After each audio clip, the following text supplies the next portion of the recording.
Hey, everybody, and welcome back. So, I've said this over and over again, but how do you make a deal with Donald Trump? There's no reasoning with this guy. Doesn't care about facts, doesn't care about reality, makes up things in his head, and basically, whoever's in the last in the room with him and convince him of direction to go, that's where he's going to go, especially donors, okay? And I'm talking about the bridge from Ontario to Michigan, the one that's next to, like, the Gordie Howe Bridge, the new bridge, which is right next to the Ambassador Bridge, which is one of the reason why Donald Trump is going after it. And we're going to get to that in a minute, explain the connection to that. One other thing I want to say is, hey, Mr. Giovanni, I guess your meeting went well. I guess your discussion with JD Vance, Marco Rubio, and of course Donald Trump, because he said, tell Canada I love them. Kick rocks. How is attacking a project that's going to help both Ontario, Michigan, and all of Canada and the United States? How is attacking that infrastructure that we as Canadians paid for? How is that indicating that he loves us? Let's take a look at his tweet.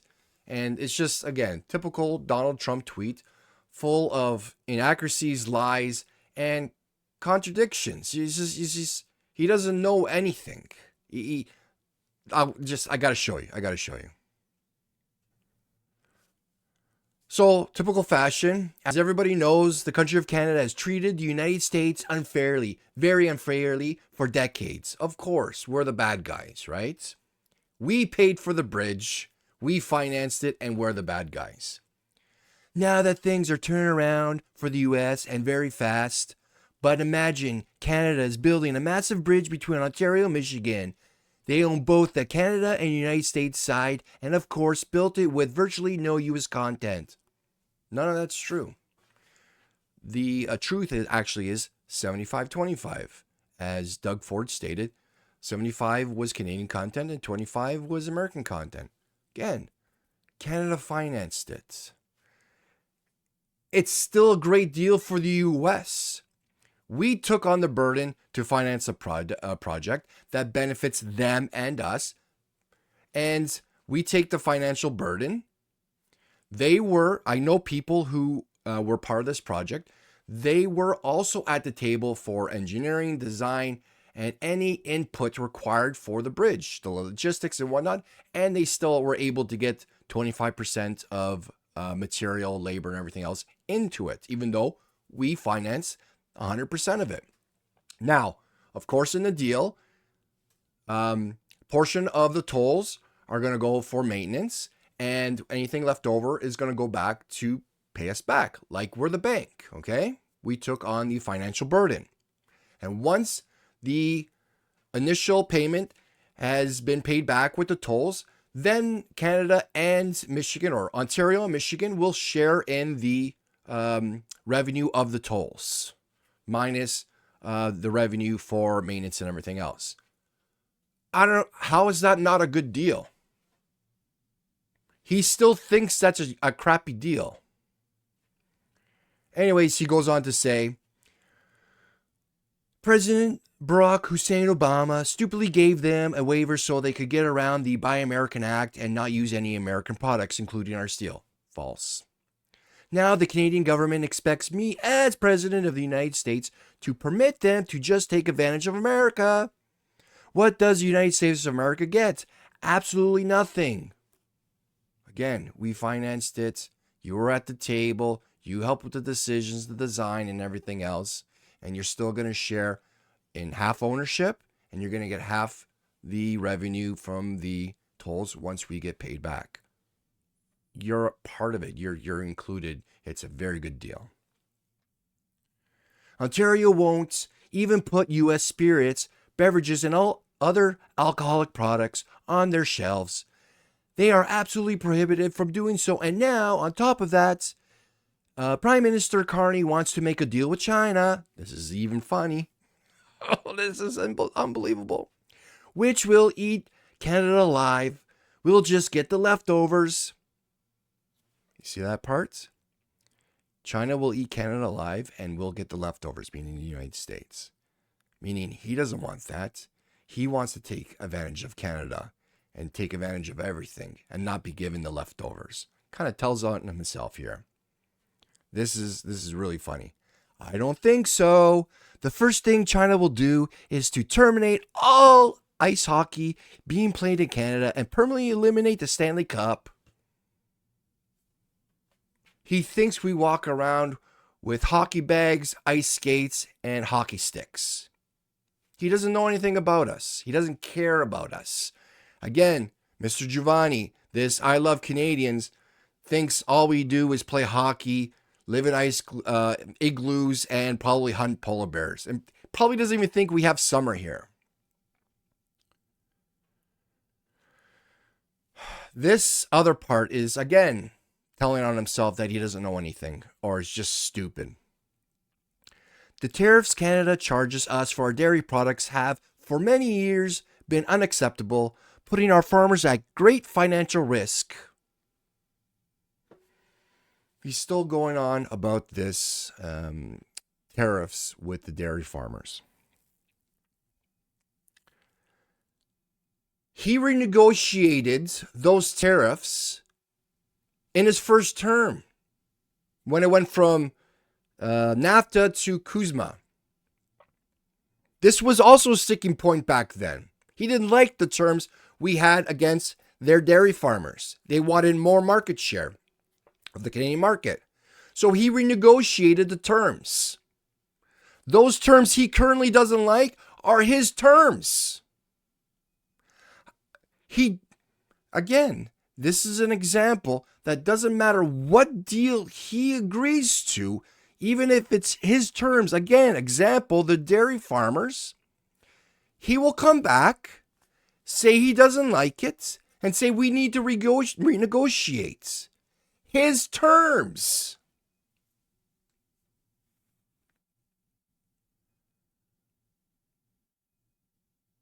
And then, of course, he goes on to blah, blah, blah. I will not open the bridge to the United States is fully compensated, blah, blah, blah. Fairness and respect, blah, blah, blah, blah. Immediately with all that we have given them, blah, blah, blah. We should own perhaps at least one half, which you already do, blah, blah, blah, blah, blah, blah, blah, blah, blah, blah. You can't negotiate with somebody like that. That's why Mark Carney's not spending time with Donald Trump and his team to negotiate anything. Because no matter what terms, even at a specific time, let's say Mark Carney comes to an agreement, okay? As soon as you come to an agreement between two countries, it's not like handshake, off to the races. There still has to be details ironed out, due diligence and everything else. And then, of course, they have to put it all in writing and they both have to sign. And that takes time. You don't think this guy is going to start ranting and raving how he doesn't like a specific part of the New Deal, which most likely he's the one who negotiated and agreed to?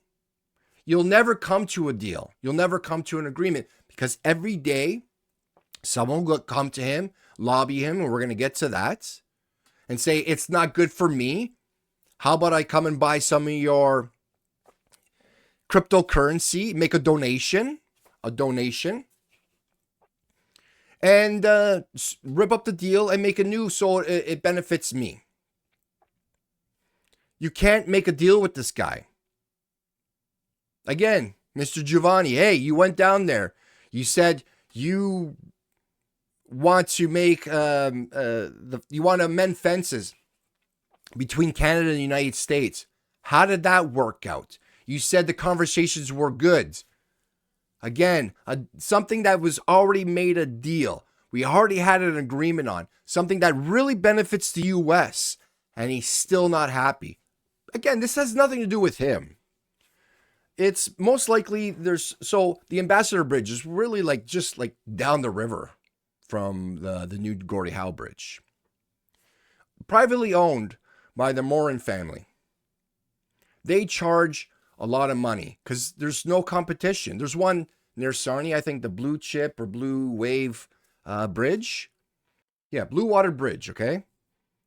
They charge $425 an axle for trucks, where the Ambassador Bridge is $14 an axle. On average, it's about $70 a truck. And for regular vehicles, it's $12. And they have like 2.1 million vehicles or 2.1 million trucks go every year. That's like $37 million just on trucks alone. What do you think is going to happen when the Gordie Howe Bridge opens up? It's 6 lanes, the Gordie Howe Bridge. The Ambassador Bridge is only 4 lanes. So they're able to handle more traffic, more volume, an option, which is a competitor. They're going to lower the price, which is going to force the Ambassador Bridge to lower the price. Privately owned. They don't like that. So this idea that Donald Trump is fighting for America and how us Canadians have taken advantage of them, it only has to do with the donors, with somebody that happened to talk to him, coincidence, the day before he made this tweet or truth or whatever you want to call it. We cannot make a deal with this guy because no matter what deal we make with him, he'll change a day, a month, a year, 3 hours. He's unstable. He's not well. Even his own party just today has voted to annul all the tariffs based on the fentanyl reason why Donald Trump put the tariffs on Canada, okay? They didn't get the 60% majority, so most likely when it goes across Trump's desk, he's going to veto it. But even his GOP senators have had it. His polls are, in the dumpster, off of like a cliff. And Mr. Giovanni thinks he could help out Canada. Thinks he brings something to the table. Just because he went to school with J.D. Vance. Again, like I said in my last video, has nothing to do with helping out Canada. It's just self-serving interest, no different than Trump trying to get his name out there because he's eyeing for Pierre Poilievre's job. Example after example after example that we cannot make a deal with this guy. We'll never stick, no matter what we do, no matter what we say, no matter what we gave him. This is a fantastic deal for the U.S., the Gordie Howe Bridge, and he still made an excuse why we're taking advantage of him. The only way this is going to get better is once he's out of office. And we've only gone through 1 year with him. So it's going to be a long 3 years. And good thing Mr. Carney is making deals with other partners because this one is gone. Anyways, guys, that's it for me. Take care. We'll talk later.